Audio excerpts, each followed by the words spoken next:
اہل عرب جنوں کے بہت زیادہ معتقد تھے، وہ جنوں کو خدا کی بیٹیاں قرار دیتے تھے۔ ان کے نزدیک زمین کا ہر خطہ جنوں سے بسا ہوا تھا۔ سفر میں اگر کہیں جاتے تھے تو وہ جس وادی میں ٹھہرتے تھے، اگر وہاں رات گزارنی ہوتی تو وہ کہتے تھے کہ میں پناہ مانگتا ہوں اس وادی کے مالک سے، یعنی ان کے نزدیک کوئی وادی کا مالک کوئی جن ہوتا ہے اور اس کی پناہ مانگا کرتے تھے۔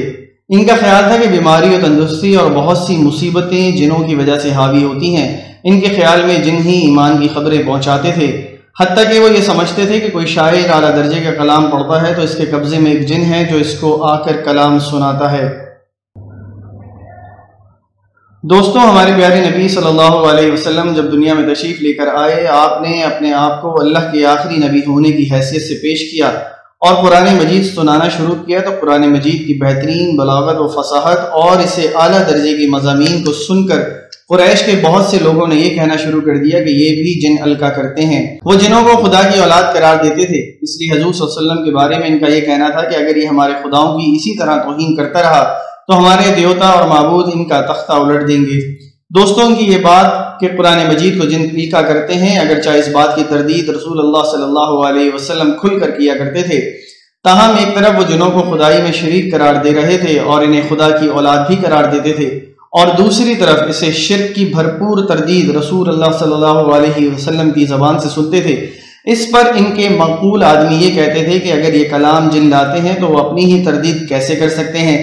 یہ کیسے ممکن ہے کہ جن اپنے ہی خلاف تردید کرنا شروع کر دیں؟ تاہم عام لوگوں کے لیے یہ بہت بڑا دھوکہ اور فریب تھا کہ جن یہ کلام لے کر آتے ہیں۔ دوستوں، وہ جن کے متعلق یہ سمجھتے ہیں کہ وہ قرآن بھی نازل کرتے تھے، پھر وہ جنات اس قرآن کو سن کر ایمان کیوں لے کر آئے؟ ایک دفعہ اللہ کے رسول صلی اللہ علیہ وسلم اپنے چند صحابہ کے ساتھ تشریف لے جا رہے تھے۔ راستے میں نخلا کے مقام پر صبح کی نماز پڑھائی۔ اس وقت جنوں کا ایک گروہ ادھر سے گزر رہا تھا۔ تلاوت کی آواز سن کر وہ ٹھہر گیا اور غور سے قرآن سنتا رہا۔ شدید متاثر ہونے کی وجہ سے اسلام لے آیا، لیکن اس کی ملاقات حضور صلی اللہ علیہ وسلم سے نہیں ہوئی تو لوگ اپنے طور پر ایمان لے آئے اور اپنی قوم میں جا کر اس واقعے کے حوالے سے انہوں نے ایمان کی دعوت دی۔ دوستوں، یہ واقعہ اس وقت پیش آیا جب جنات نے یہ محسوس کیا کہ ان کی بعض آزادیوں پر پابندی عائد کر دی گئی ہے۔ پہلے جنات کا معمول یہ تھا کہ آسمان کی طرف پرواز کرتے اور کوشش کرتے تھے کہ عالم بالا کی خبریں معلوم کریں۔ فرشتوں کی باہم گفتگو سے انہیں کسی بات کی خبر ہو جاتی تو وہ ان اضافوں کے ساتھ کاہنوں کو بتا دیتے تھے، پھر انہیں اطلاعات پر کاہنوں کا کاروبار چلتا تھا۔ اچانک انہیں محسوس ہوا کہ فرشتوں کے ہر طرف سخت پہرے لگ گئے ہیں اور آگ کے شعلوں کی بارش ہو رہی ہے۔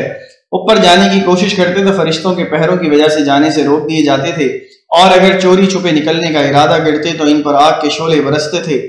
اس سے انہیں یہ اندازہ ہوا کہ زمین میں کوئی ایسا واقعہ پیش آیا ہے یا آنے والا ہے جس کے لیے یہ سخت انتظامات کیے گئے ہیں۔ دوستوں، اس کی تحقیق کے لیے زمین کے مشرق اور مغرب ہر طرف جنات کے وفود بھیجے گئے، وہ حقیقت کا سراغ لگانے کی کوشش کریں۔ اسی کوشش میں وہ مقام نخلا تک بھی پہنچے۔ وہ حضور صلی اللہ علیہ وسلم صحابہ اکرام کے ساتھ صبح کی نماز ادا کر رہے تھے۔ جنات کے اس وفود نے جب قرآن کریم سنا تو قسم کھا کر کہنے لگے، اللہ کی قسم، یہی کلام ہے جو ہماری اور آسمانی خبروں کے درمیان حائل ہے۔ دوستوں، حضرت اقامہ نے کہا کہ میں نے ابن مسعود سے پوچھا کہ لیلۃ الجن والی رات تم میں سے کوئی حضور صلی اللہ علیہ وسلم کے ساتھ تھا؟ انہوں نے کہا کہ نہیں، لیکن ایک رات حضور صلی اللہ علیہ وسلم کے ساتھ تھے، چنانچہ آپ صلی اللہ علیہ وسلم گم ہو گئے۔ ہم نے آپ کو پہاڑ کی وادیوں اور گھاٹیوں میں تلاش کیا، مگر آپ صلی اللہ علیہ وسلم نہیں ملے، تو ہم نے کہا کہ آپ صلی اللہ علیہ وسلم کو جن اڑا کر لے گئے ہیں، یا آپ صلی اللہ علیہ وسلم کو چپکے سے قتل کر دیا گیا ہے۔ ابن مسعود کہتے ہیں کہ ہم نے رات برے دور سے بسر کی، جب صبح ہوئی تو دیکھا کہ آپ صلی اللہ علیہ وسلم ہرا پہاڑ کی طرف سے آ رہے ہیں۔ ہم نے عرض کیا، اے اللہ کے رسول صلی اللہ علیہ وسلم، ہم نے آپ کو رات میں نہیں پایا، ہم نے آپ کو تلاش کیا، تب بھی آپ نہ ملے، ہم نے رات بڑی تکلیف میں کاٹی۔ آپ صلی اللہ علیہ وسلم نے فرمایا کہ میرے پاس جنوں کا ایک ایلچی آیا تھا تو میں اس کے ساتھ چلا گیا، میں نے جنوں کو قرآن سنایا۔